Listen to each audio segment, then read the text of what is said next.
Hey leaders, what about those entitled millennials? What are we going to do with them, or to them better yet? Well, for another perspective, what about those millennials who we hear about, read about, and everybody's ranting about how entitled they are, how they deserve this, how they want to be CEO within a year, they want to make $100,000 a year just for starting, and they want a signing bonus? That sounds pretty good, actually. Yeah, I wouldn't mind that myself. Okay, tongue firmly in cheek on this.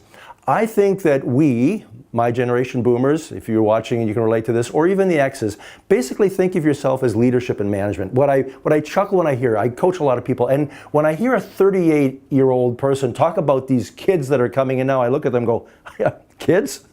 Right? So my point is this.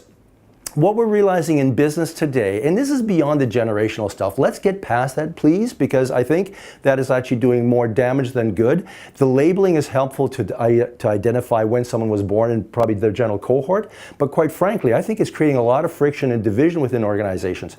I think if you're a leader, and we as leaders of organizations and in business and in schools and everywhere that we apply this, need to look for similarities. So let me just set the stage real quick.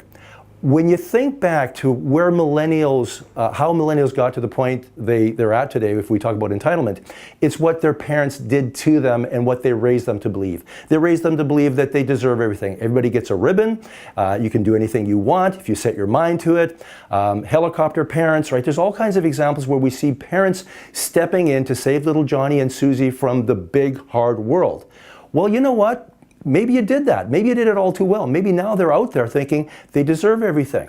Well, I've got a counterpoint to that. And this is what I actually not only present, but when I work with millennials, and I work with a lot of them. I coach primarily millennials and do training for them. I find them to be really open. I actually find them, and this is some research that I read recently from Pew Research, the millennial cohort is the best educated, most intelligent, at least from academic perspectives, cohort that has ever lived, right? So we're dealing with smart, young, energetic, creative people.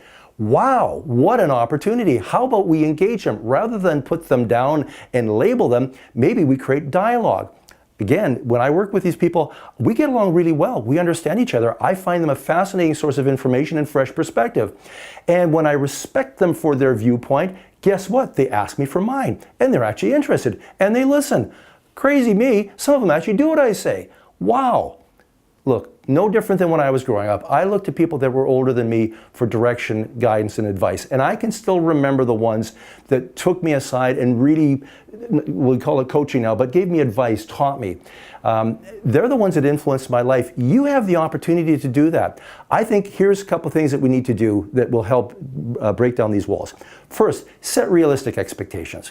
If someone joins your firm, make it clear they're not going to run a division and get a $100,000 raise in 6 months. It ain't gonna happen, right? Well, there's some exceptions, but we're talking about the norm here.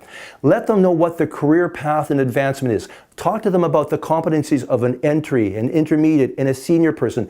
Lay it out. Tell them what they have to know. Tell them how they have to demonstrate and model these competencies proficiently. This isn't just being able to memorize them. This is living this stuff, right? And let them know what is required. Let them know that there is coaching, support, and training available as they move to through that journey.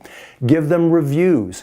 There's nothing worse than someone thinking they're doing a great job and they're not hitting the mark. It is your responsibility, and don't wait till the annual performance review to do this. That's too late, right? We all know how we lose sleep getting ready for that event. Make it an ongoing, regular interaction where you dialogue around what you expect, where people are at, what's working, give them the thumbs up. A little bit more work required, and you know, this isn't working at all. That's when people respond, respect, and react. So it's up to you. Are you a leader, or are you just a grumpy old person that's just putting down people because they don't do things your way? Well, you have an opportunity to lead. If you're a leader, we've got to step beyond the mindset and the attitude. We have to engage people.